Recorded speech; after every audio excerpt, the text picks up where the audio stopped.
Hello everyone and welcome to another episode of the Today in Titletown Packers podcast. My name is Griff and you can follow me on Instagram at alldaypackers, and I'm joined as always by my good friend Bron, who you can follow on Instagram at lambo.leapers, and we're coming back to you after another Packers victory, the third of the season, third in a row. Just like last year, we start the season 0-1, rebound to 3-1, this time with a win in overtime against the New England Patriots. Bron, how are you? Hey Griff, I'm doing good. Another win, like you said, 3 in a row. A lot to discuss. One of the things that we'll have a little bit different perspective on is the fact that you were at the game, so we will get to see a little bit of your point of view from the stands, more eye in the sky type of stuff than the average television viewer like myself. So we'll have a little bit multiple different perspectives. That'll be fun, and obviously very excited to always talk about a win with you. I was at the game, and it's quite the different experience being at the game versus watching on TV, isn't it? I did rewatch the game, so I have kind of both perspectives here. But you miss so much in the stands. It's fun being in the stands. You know, you're surrounded by Packers fans. So as I was leaving, as I was getting on the bus after the game, there was this Vikings fan actually who was there. No idea why he was there, but he was talking about how the best place to watch a football game, if you want to watch it, is on the couch. But if you want to have fun, you got to go to the game live. And that's true because it's so much fun, you know? You can't celebrate with your family quite like you can with other Packer fans in the stadium. And no one's nearly as drunk either. Yeah, Griff, there's nothing quite like being at Lambeau Field, as you know, especially for a game. So, again, there's going to be a little bit different perspective. I think you getting to see some of the coverage stuff, especially at the game live, you see some of those more volatile plays that are happening. You see some of that stuff right away. So you get that instant reaction and you can kind of interpret what's going on. So I'm going to be excited to talk to you all about that. And what do you say we get right into it here with the offense and how the offense performed in that game? The offense. A tale of two halves, right? The first half, that was really one of the ugliest performances I've seen in a long time from this offense. It was not great. Aaron Rodgers specifically. Aaron Rodgers. What was going on with Aaron Rodgers in the first half? That was the worst first half I've ever seen Aaron Rodgers play. You know me, and I know you, Griff. We're not one to judge Aaron quickly. You know, we're not one to throw blame Rodgers' way quickly. And it takes a lot for us to blame Rodgers. Exactly, right? And it just felt like he was missing throws. The first one I was concerned about was, and I texted you this while you were at the game, the one that he missed to Lazard downfield, where it looked like it was a deep ball, and he kind of just flicked his wrist and he sailed it over Lazard. And I was thinking, that looks like me trying to impersonate Aaron Rodgers. I was just like, what is that throw? That is exactly what it looked like. Yes, I was dude. like, wow. I was like, that did not look right. It was like, ugh, that was concerning. And that was before he even started really playing badly.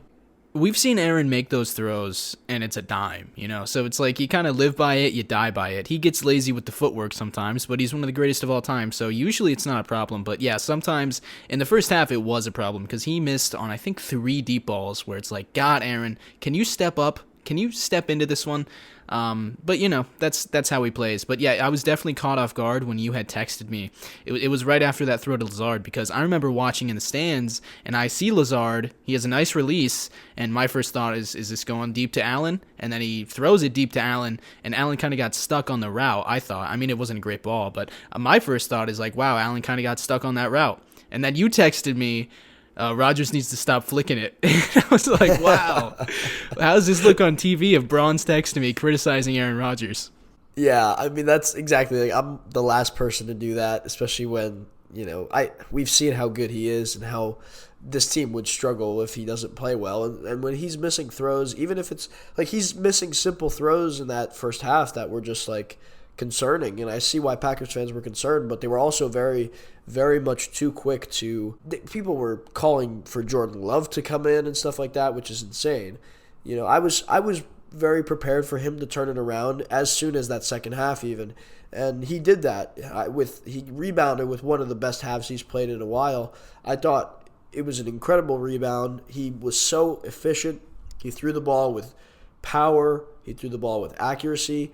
And even on the ones that didn't get caught or the ones that he looked like a completely different player, the player we all know and love, Aaron Rodgers. So to me, he just really he was resilient and he was perseverant and he did everything he could That was very, very encouraging to see him do that and then lead us to winning that game, because if he doesn't turn it around, we're going to lose that game. And he does a great job there, and we were able to get the win, and he is just as responsible for that as anybody else. This was very reminiscent of Week 11 at Minnesota last year, a game we lost, but Rodgers in the first half, up until literally, if you remember last season, up until Week 11 in the first half, Rodgers was looking and quite not as good as his MVP self. No one thought he was going to win MVP up to that point last season. And then in the second half against Minnesota, something clicked, and he finished the second half in Minnesota 10 of 11, almost 300 yards, 2 touchdowns, no picks, and that was the case again against the Patriots, where in the second half in overtime, he finished 17 of 24, 207 yards, 2 touchdowns,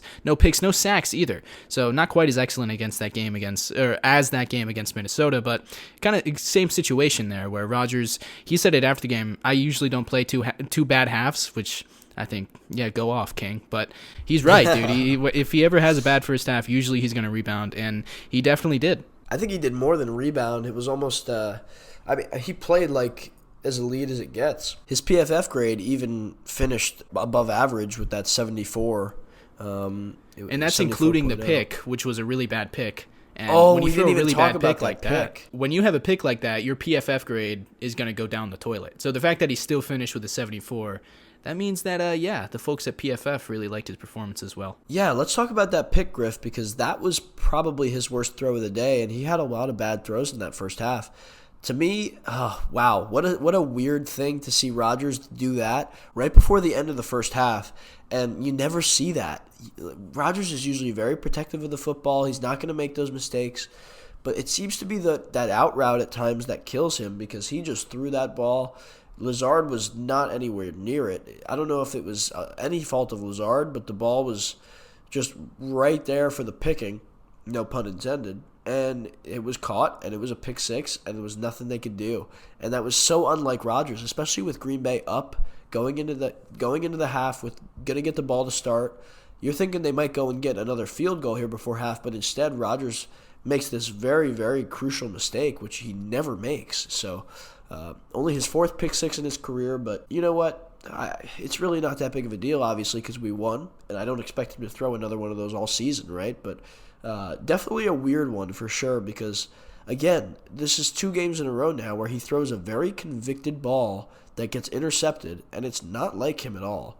So, I don't know if that's something to worry about, an anomaly, whatever the case is, but definitely just a weird circumstance, I guess. I think it's definitely just a weird fluke to the start of his season, because now he's thrown a pick in 3 of the 4 games. Like, I feel like there's no way that sustains itself. And it's not like any other aspect of his game has fallen off from the past 2 years. He's still just as good of a thrower of the football. So I feel like the picks are going to die down here. 3 in 4 games is pretty wild. I'm interested if he's been on that stretch before of having a pick in 3 out of the 4 games that he's played. I don't know. That's interesting to look up. Maybe I'll do that. But the interception, that was really, really ugly. The crowd, dude, they just went dead quiet after that. Because like up until then, it just felt like an ugly win, which I was expecting, going into the game, especially when Brian Hoyer goes out. It's like, okay, I don't think this defense is I don't think this offense is gonna have a whole lot of success against the Patriots defense. But there's no way we're gonna lose this game, because how could we? But then after that pick six, it's like, oh my God, we're losing. This is weird. And the entire crowd, man, that was just like, wow, right into halftime on that. I'm standing in line for the bathroom. Everyone's just bummed out. Yeah, it felt like we were losing that game even though we were up 7-3, it felt like we were losing before that pick six, just because we could have played so much better. We had the miscues with the turnover, and then of course that pick six really made you feel like you were losing. But it just didn't feel like we were playing the way we wanted to play. So when we're not doing that, and it's even though we were ahead on the scoreboard, too close against a team on their 3rd string quarterback, you go up 7-3. It really doesn't feel like you're winning. But then, like we said, that pick six made it feel like we had a chance to lose the game, unless things turned around, which they did, of course. And let's kind of get into that, Griff, that second half offense. A lot of really strong, accurate footballs, a lot of great plays made by receivers. What impressed you the most from the offense in that second half? That's a good question. So the entire game, the Patriots had been giving us man coverage, which is the same thing that Tampa Bay did last week, which is it's continuing this trend of, while the rest of the league is going with the too high zone defenses, teams are playing us differently. Teams are playing us with heavy man coverage, loading up the box to stop the run, single high safety. It's kind Definitely a of good amount of single high in this game for sure. yeah, like teams want to man up against our receivers and just threaten us to throw it or try to make us throw it. And in the first half, Rodgers took his fair share of deep shots and nothing was clicking. But in the second half, I feel like our receivers really started to turn around. And it feels like maybe this was the galvanizing moment of this receiving core, right? Maybe because they finally started to make plays against man coverage. Allen Lazard had a couple routes that were just really crispy. Allen Lazard looks like a much smoother route runner this year than he has in his entire career. I feel like he's really picked up on some of the nuances that maybe he saw from Devontae.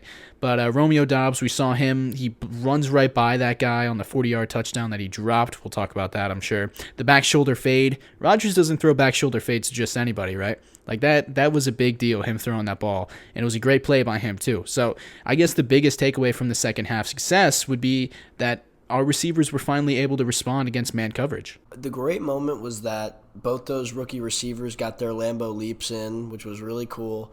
To see both those guys catch a touchdown in this game, that shows you how important they're going to be not only right now, but down the line this season. And their success and how they develop is going to be very integral to how we develop as a team and what we look like going into the playoffs. Because people are talking about right now we don't have the receivers, we don't have the weapons, whatever. But if these guys develop into players that are catching touchdown passes on a weekly basis, catching multiple passes, balls, if Christian Watson can get more involved in the passing offense, that's going to be a real issue, because then we're going to be looking at, wow, we have Allen Lazard, who's been so reliable, and he's played really well in these 3 games that he's been active. Randall Cobb has been the best slot receiver in football. I'm kind of joking, but not really. Like, he's that Dude, he's good. been good. He's been really good. So good.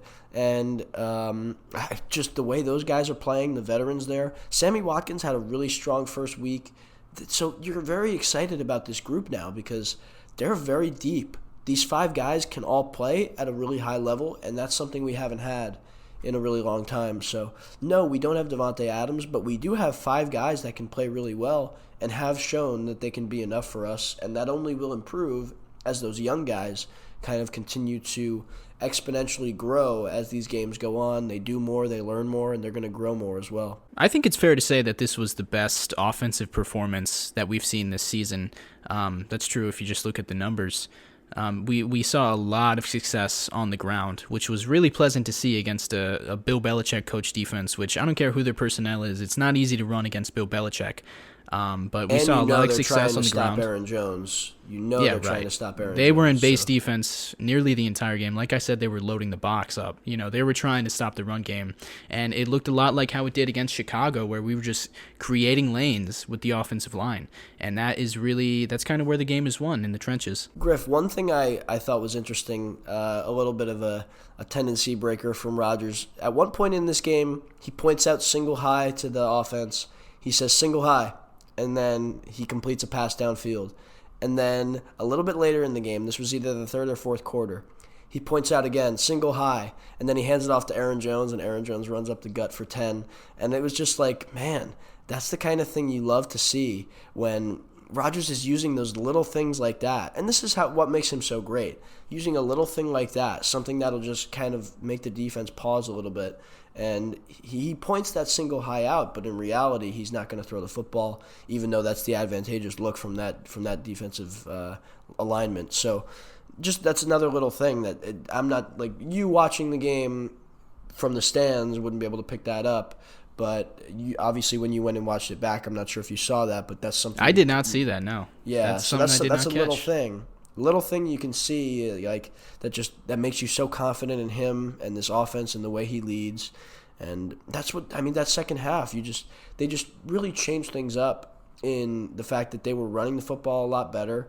Rodgers was connecting with the receivers, and it just all started to come together. And we have to start playing more like this in both halves, obviously, but very, very exciting to see them bring it all together when it mattered most. And let's talk about that you mentioned it a little bit earlier, Griff, that Romeo Dobbs drop.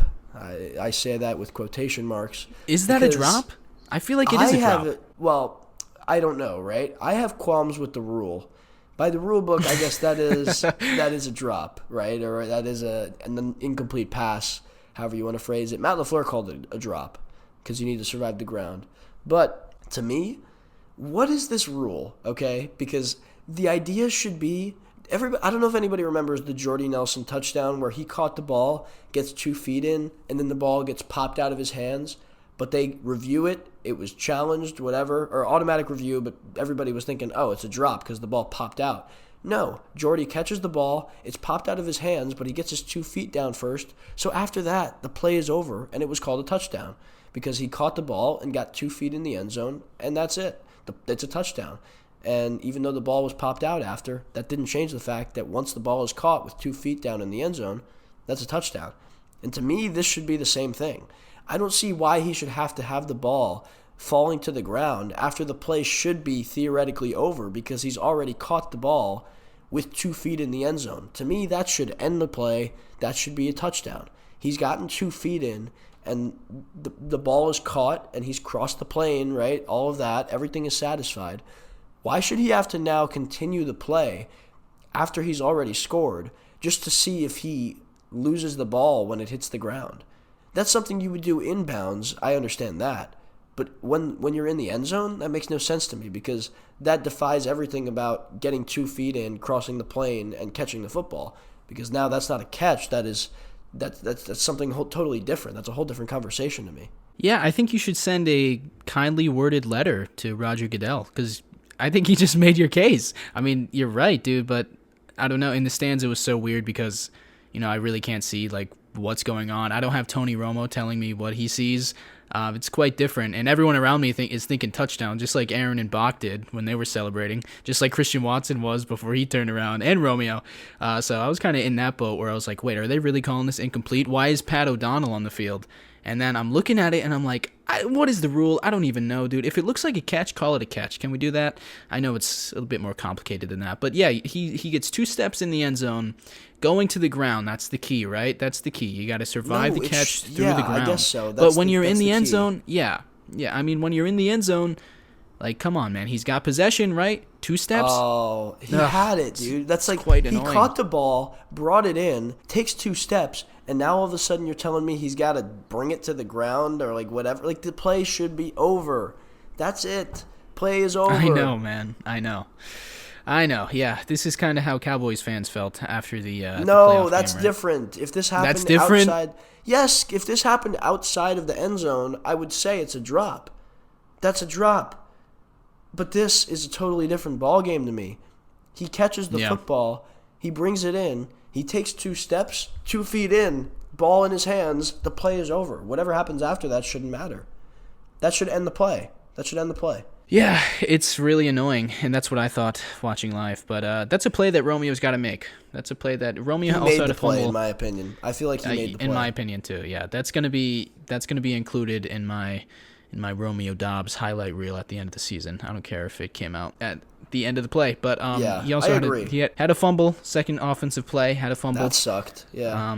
Yeah. I mean, we're at the point now where we can make a pretty decent sized compilation of mistakes made by him and Christian Watson with right? that music. Yeah, we're at that point where if you think about things like the Christian Watson drop, the 75-yarder first play of the season. I forgot about that until recently. Dobbs had a fumble last week on his first catch, but he recovered it, but that could have gone very badly. Dobbs has had a couple drops. The snap while against Chicago, while Watson's in motion, and then I don't know if this is on Josh Myers maybe, but it hits him on the side and it's a fumble. Yeah. A lot of things have gone wrong with these guys. How about the one where it hit Romeo in the back of the head or whatever? Where the quick screen where Romeo didn't have his head turned. That was another one. Yeah. Oh, yes. Christian had one of those week 1, too. I remember that. Yeah, that's what happens when you're relying on 2nd and 4th round receivers to lead your group of receivers, right? But yeah, well, the sooner they're growing up quick. They're growing up quick out here. Exactly. Yeah, it's week 4, and they've scored touchdowns in a major football game that went to overtime. overtime. Dobbs had 2 touchdowns. In our minds. Yeah, in our minds, yeah. See, it's so funny. That game should not have been that close, really. Like, I don't feel bad. Some people probably feel dude, it shouldn't bad. have. People probably feel bad about the win. Like, a lot of fans, like, we won, but we have all these issues. To me, like, we were very close to winning that game by double digits, multiple scores.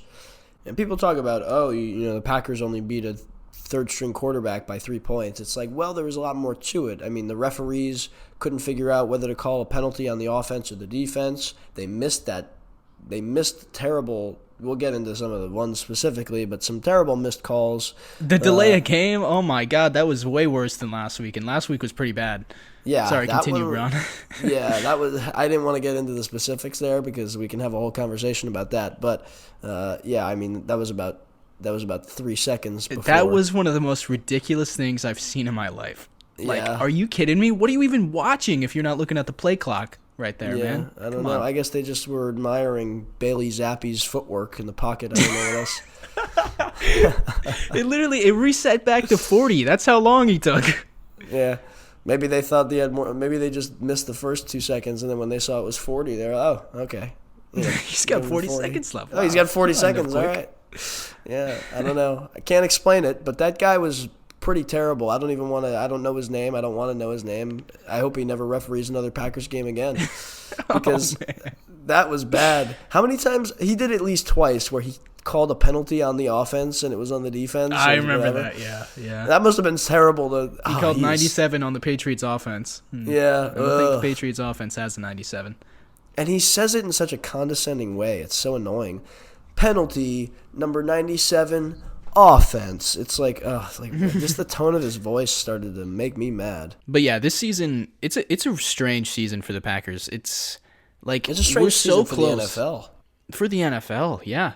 But it's like we're so close to being 4-0 and the last 3 weeks just being really dominant wins. But we're also pretty close to being 1-3. So I'm hoping that we've been saying it every single week here, man, but I'm hoping that eventually these things are just going to stop going wrong. I mean, this is a lot like, do you remember in 2019 after the week 4 Thursday night game against the Eagles, Devontae said, we're 3-1 and we haven't played our best ball yet. That's kind of what the same situation is here, except in 2019, that Eagles game would actually be one of their most productive games on offense of that season. So, that quote didn't really age well, but it's kind of the same thing here, where we're 3-1 and there's so much room to improve, offensively and defensively. Offensively, we're just waiting on these guys to grow up a little bit, and week by week, it's happening. Rodgers is calling Romeo Doubs Romes. I don't know when that started, but he only gives receivers that he likes nicknames. So, Romes, I'm all for that. He called Christian Watson C-Watt. Yeah, C-Watt, that's a bit too easy for me. I need something like Bobby for Robert Tunyon. Romes? I mean, that's like, how easy does it get there? Romes? I don't know. I wouldn't think Romes. I like Romes, though. He has such a great name, Romeo. Like, I don't know. I wouldn't well, Matt LaFleur called him Rome. See, Rome, I kind of like that, too. Romes. I've been saying it for years now. We have some of the best names on the same roster in the NFL. Like, all these guys that we've added this year, too. We've got Romeo Doubs, Kingsley Enigbar. Are you kidding me? Quay Walker? It just Quake. never stops. Quake. Yeah. That's my nickname for him, Quake. Yeah, I know that. I actually stole that on one of my captions last week. Did Are you you see? serious? I used Earthquake, yeah. Oh, come on, dude.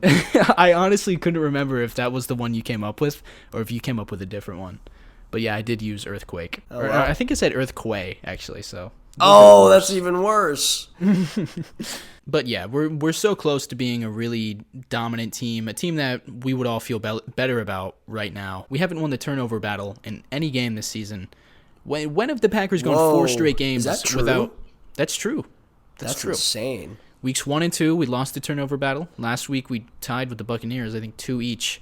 And then against the Patriots, we lost the turnover battle. So when's the last time the Packers went 4 games in a row without winning the turnover battle? Like, that doesn't happen. And I know we sound like broken records here, and Devondre Campbell keeps missing tackles, so my point about that coming to a stop, that hasn't rang true yet. But I feel like this kind of stuff just has to come to an end eventually, and we're going to stop turning the ball over. We're going to create more turnovers on defense.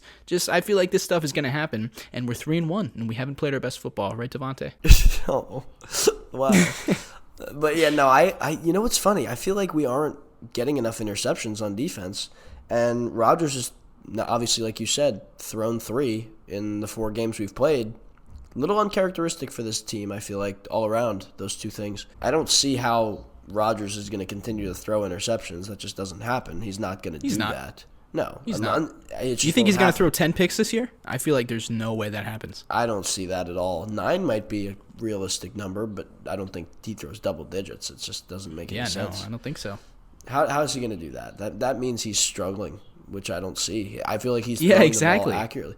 Take out that first half. I feel like he's been magnificent this year in terms of accuracy, power, just everything he's done. To me, he looks just like the MVP that we've seen these past 2 years. I don't see any drop-off at all, which is a great thing, especially with the younger guys at receiver and all of that.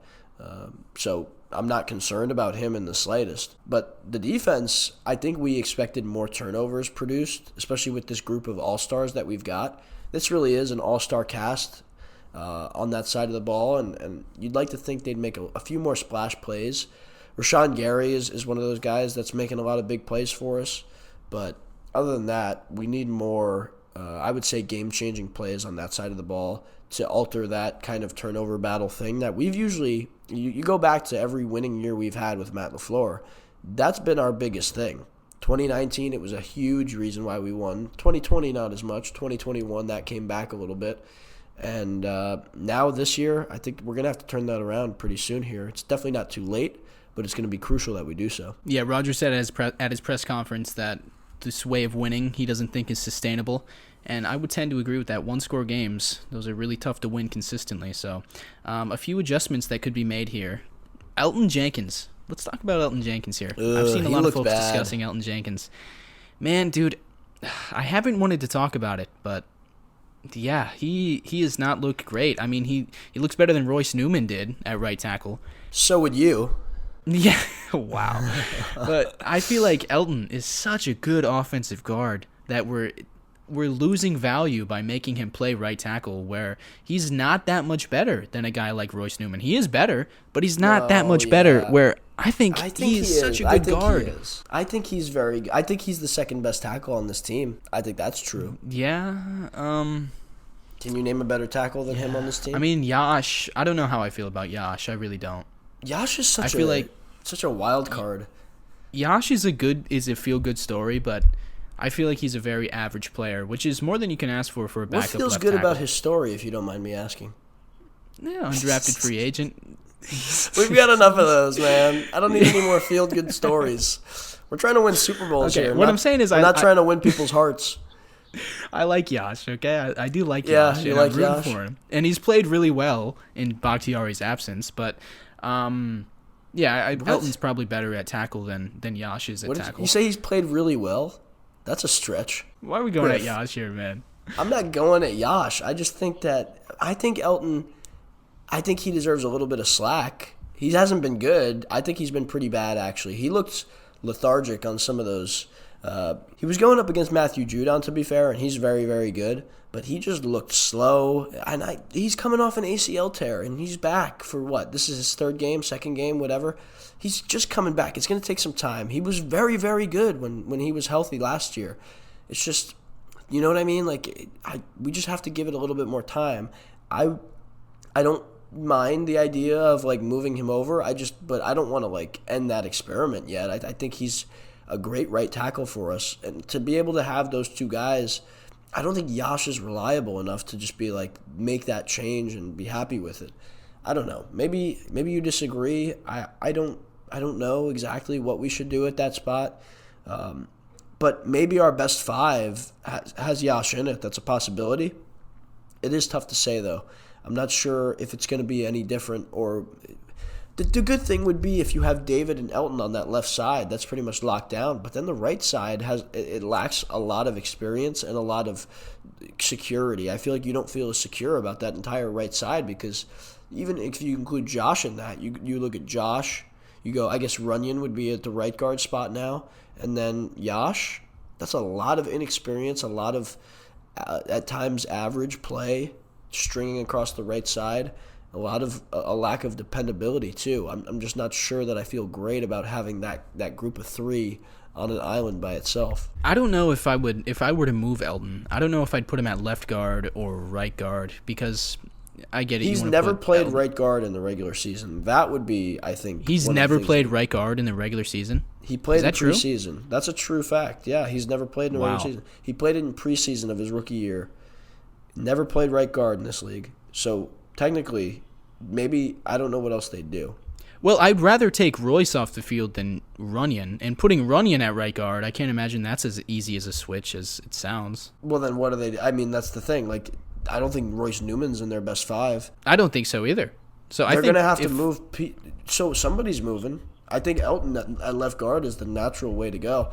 But if they moved Elton to right, that would be something he's never done. That's the only difference. He could do it. I mean, he played right tackle. I'm sure he could play right guard, right? But, I mean, it's just another moving part. Like, maybe they don't. Maybe they do what you said, because it's less moving parts if they do it the way you're saying it. But I'm not sure exactly what they'd do. That's the thing. What's the right combination? Yeah, LaFleur did say today that they were going to look at playing Yash at right tackle, so we'll see how that goes. I can't imagine any changes are imminent, but I don't know. If Elton continues to play poorly, then maybe they are actually going to have to think about something. But like I said, it hasn't been something that I've wanted to talk about. But these past two games against Chicago, he really wasn't that good, but it's his first game back. What can you do? Against Tampa Bay, he gave up some pressures too. And in this game, I think it was his worst of the season so far. Out of 3 games, he gave up 3 pressures. No other offensive lineman on this team gave up more than 1 pressure. A lot of that was Matthew Judon. I think all 3, I want to say, were to Matthew Judon. So yeah, he had a good game. He did have a really good game against Elton. I love Elton, man. I think he's one of the best players on this team, so it really sucks to say, but I don't know. Maybe we try Zach Tom, right? At right tackle? Maybe that's a possibility. And move move Elton where? Right guard. I guess, yeah. I don't know. Well, then where's the Yash? It's a possibility, go? Man. They've got a lot of possibilities on this offensive line. Yeah, and I feel like this is not the best possible group. Elton just needs a little more time, I think. I don't know if that's... I feel like that's not unfair. I think we need to give him more that's time. definitely fair. That's definitely fair, and that's what they're probably going to do, too. Yeah, he's just such a good player. Like, we forget how... Not we don't, I don't think, but people do forget how he wasn't allowing pressures for a consistent period of time. He hadn't allowed a sack for, like, the entire season. I mean, there were things that he was doing in 2020 and 2021 that were marvelous, really. So I think he's going to be able to get back to that, and I'm not giving up on him yet. That's for sure. Obviously, I just think he's too good of a player, but he's just getting back to it, like the practicing and everything. It's like he's got to get back in the routine. I think he'll find it though. Physically is probably the most difficult part, because it's all about when you tear your ACL and you're not moving on it for a long period of time and not playing football, he has to just get his legs underneath him a little bit more. I feel like he's probably playing a little bit more passive because he doesn't want to re-injure something. That's what happens. You start to play a little bit more passive, but when he feels like he can really get a little more ferocious, get his legs underneath him, move well athletically, that's when he'll start to kind of play like himself again, I think, and that's just going to take more time, more reps, and more evidence that he's not going to re-injure this knee. That's what will give him the confidence to feel like he can go out there and be dominant again. Yeah, and these are kind of like first world problems here, because the pass protection on Sunday really wasn't even that bad. The run blocking was pretty good. So it's really not that big of a deal. It's just that's one of the reasons that a few of our drives stalled, right? It was Elton Jenkins giving up pressure. So I don't know. Maybe they play around with that. Maybe they don't. Maybe they give him a couple more weeks, which I presume they will. A couple more notes here before we move on to the defense. Bron, the Packers have only scored 75 points through 4 weeks this season. That is their lowest figure since 2006 through 4 weeks. Yeah, not a lot of points are being scored on offense here. I feel like that's been sort of universal across the league. Maybe I'm wrong there, but just the feel that I have based on these 4 weeks of football, it feels like even these really good offenses, you look at teams like Tampa Bay, the Rams, just not putting up points like we did, as you know, especially in this NFC. It just doesn't feel like we're putting up that same points that we did. Yeah, the scoring is down league-wide. Yeah, I mean, Buffalo's scoring pretty well. I think Kansas City's really putting points up. But other than those two teams, it's like... And they've had their games where they don't. So. I mean, another point that I think will probably actually really solidify what I'm saying is that the Detroit Lions lead the league in scoring. It's a weird world we're living in. So, yeah. That I think should put a little bit in perspective. Like, it's just been a weird 4 weeks. This feels like it's going to be another weird season like last season. Last season was weird. We talked about it all year long, how there was no real contender, like number no one good contender. teams. No good teams. No in the good league last year. teams. Now there's no good once offenses. Again, it feels like. No good offenses this year. No. So. No good quarterbacks. Like, who's been the best quarterback this season? No good quarterbacks. Geno Smith, Josh according Allen. to PFF. Yeah, Geno's been nice. Geno has been the highest graded quarterback according to PFF. So. Yeah, wow.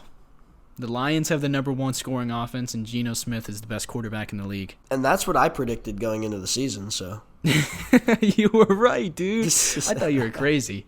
I said too, Bailey Zappi was going to beat us in Lambeau. I got that one wrong. That one almost hit though. I almost got that one. I called you a wizard for that one. So the running game was a success. Aaron Jones had another really nice game, a lot like his game against Chicago in Week 2. This guy is averaging 4.42 yards after contact per attempt, which is second in the NFL right now. There are guys that aren't even averaging that per rush, and he's doing it after contact. Are you kidding me? Is there a guy who is better at falling forward when he's being tackled than Aaron Jones? It's like he'll be stumbling for 7 yards on a play before he actually goes down. Like, I love this man so much. He's the best in the league at everything. He's the best running back in football. And I'm not even kidding. Like, he is that good. And the Packers, in a lot of ways, they're still trying to find their identity. And one of the wrinkles that they've been really trying to add to their offense this year is having Jones and Dillon on the field at the same time, which we've seen a lot of in every single game this season. That offensive package really has not been all that efficient this season. I think I read an article about it earlier this week coming into the game, and I think they were averaging like just over 3 yards per play with that package in. Teams are covering it really well. And it's frustrating because it's like every single time we have that offense on the field, it's like the same RPO that we run of one of the running backs running to the side, one of them taking the handoff, and it's an RPO and it goes for like 2 or 3 yards. It feels like that happens every single time we're in that formation with Jones and Dillon on the field. So after the Week 2 win against Chicago, Rodgers is at the podium saying that we're just scratching the surface with what we can do with these two. And it's like, okay, when are we going to break through that surface? Maybe they're doing a thing where they just want to put enough of the same thing on tape so that when they really need to pull the counter to this out of their pocket, it's really going to hit and it's really going to hurt the defense.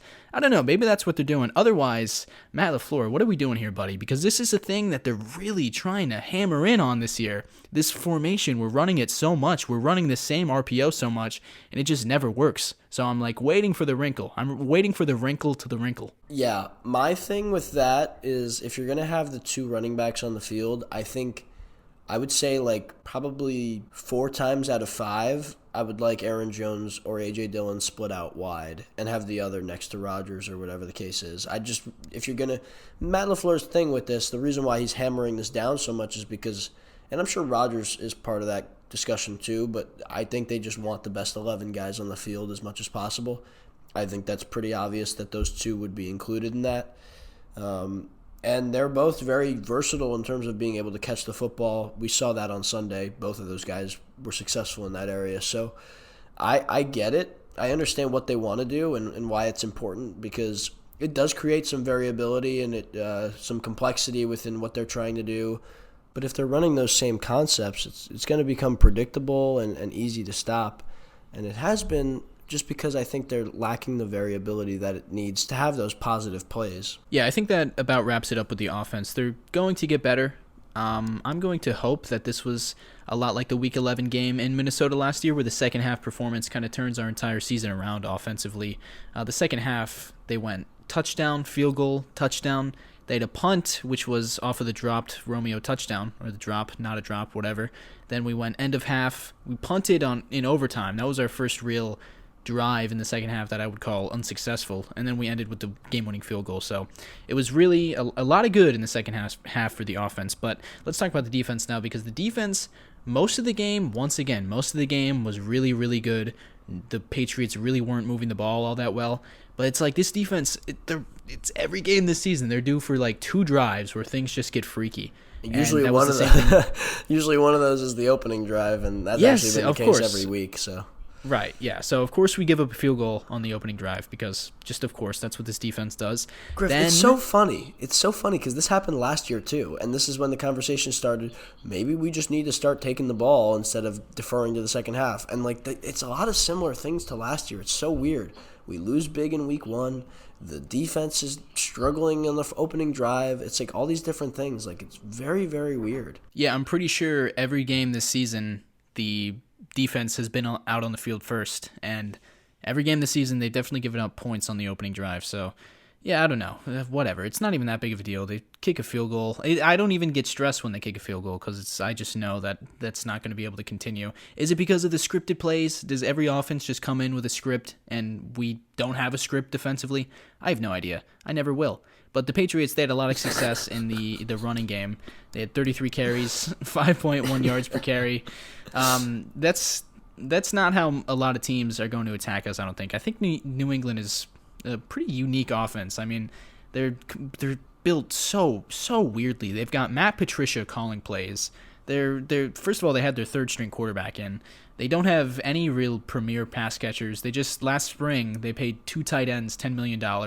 Like, this offense, it's a really weird offense. They had a 6th lineman in for like most of the game. Like, it's such a weird offense, and I don't think that a lot of teams are going to attack us like how New England did, because every time they tried to throw it, things did not go well. Except on the two plays, the one touchdown, which was the delay game that we talked about, shouldn't have even been a play, but that was just, it looked like a coverage bust to me, because you've got Devondre and Keyshawn both pointing to the same side of the field.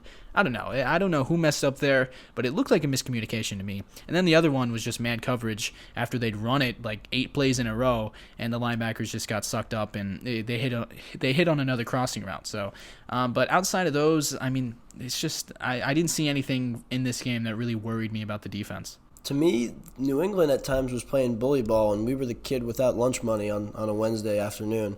So, I mean, I just felt like they were pushing us around in the run game with Ramondre Stevenson. Like you said, they were pulling big personnel out there, but man, they were pushing us around for these runs. Like, especially in that first drive, it felt like we couldn't stop a nosebleed. So, I just, man, like, we got to really tighten up in the run game. I swear.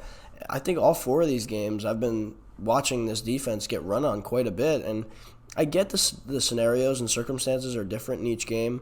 Some of those games you're going to let the team run on you to keep the clock running and we have a big lead, whatever the case is. But, man, like, I just think that we need to start figuring out what's going on on that front in terms of defending. And Ramondre Stevenson and Damian Harris and those guys, like you said, they brought in Marcus Cannon, who's coming off an injury, good offensive lineman, but they brought that 6th guy out there, and you know he's not going to catch any passes.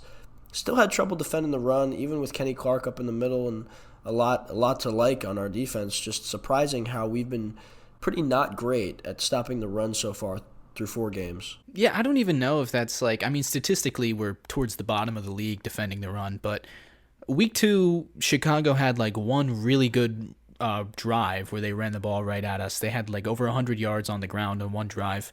And then this game, but against Chicago, that was more of, it was in the second half. They were down big. We had nickel dime personnel on the field for the entire drive. We were wanting them to run on us because, I mean, Justin Fields can't throw. We're kind of daring him to throw. This game, it was pretty different. We played a lot of base defense, a lot of defensive looks with 3 defensive linemen. We were kind of prepared to stop the run, but yeah, it was a lot like bully ball from New England's end. But they're just really good at that. That's their offensive identity. I know you love identity, Bron. That's what they do well. They push people around. Matt Patricia is their offensive play caller. What is going on with that team? I don't know. But either way, I mean, I'm not real concerned about that because I can't imagine a team like this playing us how New England did in this game. But I guess the biggest takeaway would be that it is a little bit concerning that we were playing base defense and we're still getting ran on like we did. We had 2 back-to-back drives in the second half where they went touchdown, touchdown. Everything outside of that was just trash. I mean, they finished the game with 3 3-and-outs. The defense stepped up when they had to, but those 2 drives in the second half, the back-to-back touchdowns, those were like, wow. Yeah, that was the most bully ball that it got on Sunday, and it made you think that maybe it's time to get Devontae Wyatt on the field a little bit more, because I don't know about Jaron Reed. I don't know about Dean Lowry, because, God, man, they look bad out there sometimes. Yeah, Dean has not, to me, had a good year at all. He does not show up He's had a couple nice reps rushing the passer. But that's what he's gotten into the quarterback's lap a few do. times. I mean, these guys, they're gonna have like Jonathan Garvin we talked about earlier had a good rep. Like everybody's gonna have a good rep once in a while. Everyone gets their good rep. Yeah, everybody gets a good rep once in a while. You got to be consistent, especially when you're talking about defending the run. I think Devontae Wyatt would provide a big spark for us if he played a little more consistently, which I think he'll eventually start doing. But Jaron Reed, I do like. I think he's pretty good as a presence in the run game, and he can definitely get to the quarterback too.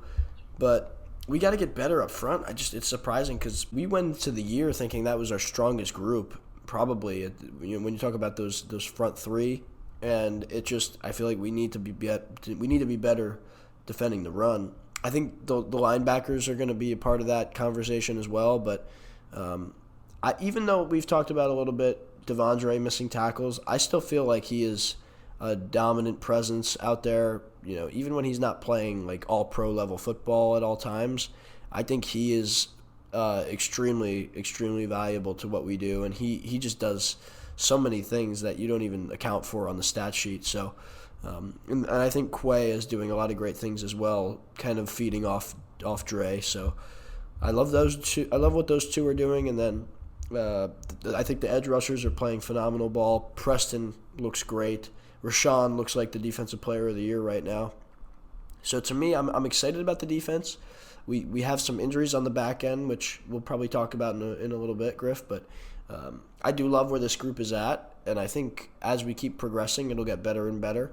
A lot to learn from in this game, especially when you talk about the way that New England was able to run on us with that first drive, and we were a little bit late to getting adjusted. But again, I think we're going to be ready next time something like that occurs, and hopefully we're better as well. The way I feel about the defense right now is that I think they're really good. I think it's a really good defense, but the only thing lacking would be the run defense, because we've seen they're kind of vulnerable there at times, but I still think they can be a really, really good defense. But if they want to be a great elite defense, which is what a lot of us were hoping for this season, then I think they just have to have number 95 develop pretty quickly here and be able to play a little bit more often than he has this season. Because if we can get him to play at a high level next to Kenny Clark, our nickel defense is going to be really nice in terms of pass rush. And then base defense is going to be a lot better too when we've got probably Dean Lowry, Devontae Wyatt, Kenny Clark on the field. Jaron Reed, I mean, he's been serviceable for a late stage free agent, but yeah, he hasn't been anything really special. I'd prefer him as a depth player. But let's talk about that one Rudy Ford, right? Rudy Ford comes in the game after the opening drive. Adrian Amos goes out with a concussion. Back-to-back weeks now, we've had a starter in the secondary, go out on the opening drive with an injury. Last week it was Jair Alexander. Keyshawn Nixon comes in for him, plays really well. This week, Amos goes down, and Rudy Ford comes in, and I thought he played even better this week than Keyshawn Nixon did last week, so that was really promising. He tackles really well. I mean, he had 6 solo tackles, 1 assisted tackle per PFF, no missed tackles, just like Keyshawn did last week. That was the best thing he did. He just tackled really, really well. And that's what we get for bringing in special teamers, man. This is the Rich Bisaccia effect. We're bringing in these special teamers. They end up being nice depth pieces on defense, and they know how to tackle. Even Rasul Douglas, he was a primary special teams guy for a lot of his career in Philadelphia and Carolina, and he's one of the best tacklers on this team. Same thing with Devondre. He played a lot of special teams in Atlanta and Arizona. So when we bring in these special teams guys, what do you know? They know how to tackle. And we've seen a lot of bad tackling this year from the defense, but Rudy Ford, nice presence there, I'd say. Yeah, Griff, you're right. I think that is one of the benefits of having a revamped special teams unit with guys who know how to tackle. When they go in on defense, they're not going to have that drop-off tackling. And we've seen it now, like you said, in back-to-back games. I thought Rudy Ford was really impressive. He jumped out pretty quickly when he came into the game. His coverage was solid. He made a couple splash plays. Like you said, some of those tackles, he almost had an interception. I was impressed with him for sure. The one thing I would say though about those guys coming in and playing significant minutes on defense is the special teams drop off was very real. When you talk about the punt coverage and the kick coverage, those things were very real. So I would like to see them hopefully back on special teams when we get back on the bench. Healthy. Yeah, get them back on the bench because we need them, basically. We So, need them on the bench. yeah, because they're so good at what they do. We need our guys healthy because I thought Amos was playing a really solid game before he went out, and then Jair, we know what he can do. Once we get our defense back to full strength, we can get those guys who we now know are going to be really solid for us if we need them.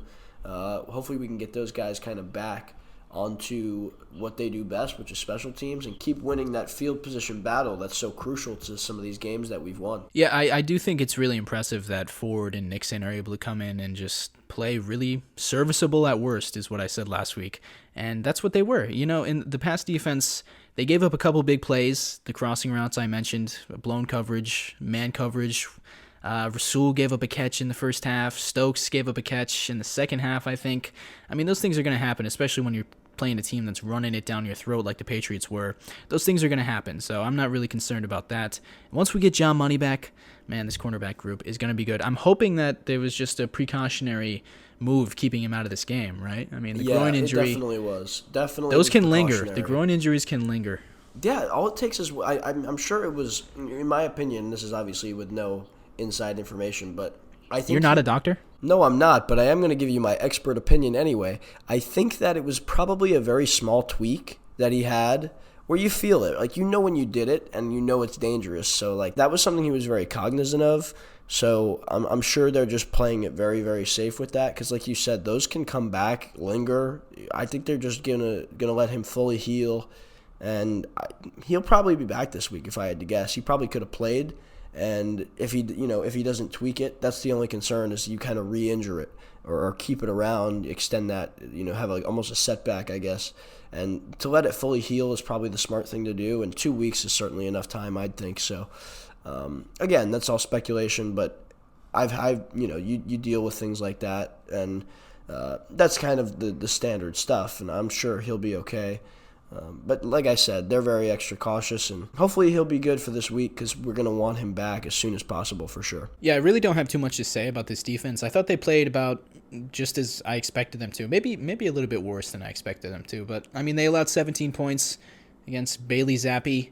Yeah, you probably expect them to play a little bit better. You probably expect them to play a little bit better on the ground, but at the end of the day, they came up clutch when they needed to. Rashawn Gary, actually. Forgot about Mr. Rashawn Gary. What a year he's having, dude.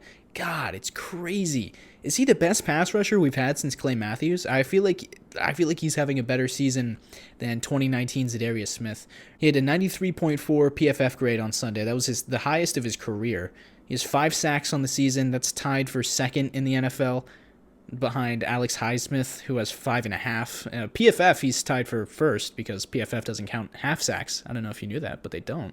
So PFF, I'm going to go with that number because it makes him look better. He's tied for first in the NFL with 5 sacks. He is having just an absurd year. Yeah, he is, and he kind of, when you look at him on film or when you even watch him in the games, he's just he just stands out. He's so, you just know he's on the field. You know what he's doing because he's so disruptive. He reminds you of a Nick Bosa, a TJ Watt, a JJ Watt, those guys that just they're always on the field at all times. You know that they're going to bring the pressure, and you don't even have to look for them to see their impact on the game because they just are constantly in the quarterback's face. They're constantly the quickest guy. He's the quickest player in that, on the line of scrimmage. He's consistently the fastest guy, so it's very easy to see what he's doing at all times. Very Aaron Donald-like in that way, that he's just so explosive and quick. That everything he does, and he can also run through you.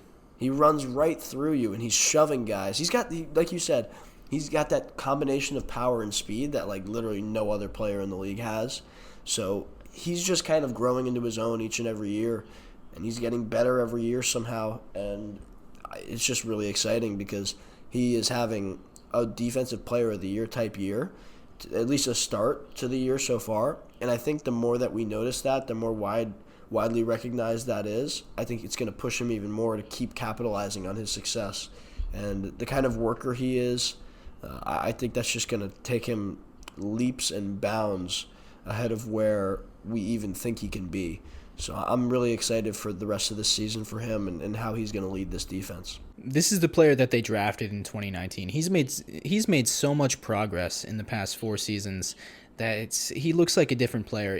I said it on Instagram today. He just I don't know what it is. I mean, he's been productive his entire career, almost pretty much his entire career. He's been pretty productive statistically, but I don't know what it is. He just looks so much better this year, man. He looks like a defensive player of the year type of guy, which would have been a great bet this summer, but now he's second in odds right behind Micah Parsons. So I wish I made that bet in the summer, but now he is like, yeah, everyone's kind of noticing that he's having this type of year. He used to be a little bit underrated, but now he's getting a lot more respect, and it's because he just looks so much better. And if you let him run around you, he's gonna run around you, and if you try to get in his way, he's gonna run through you.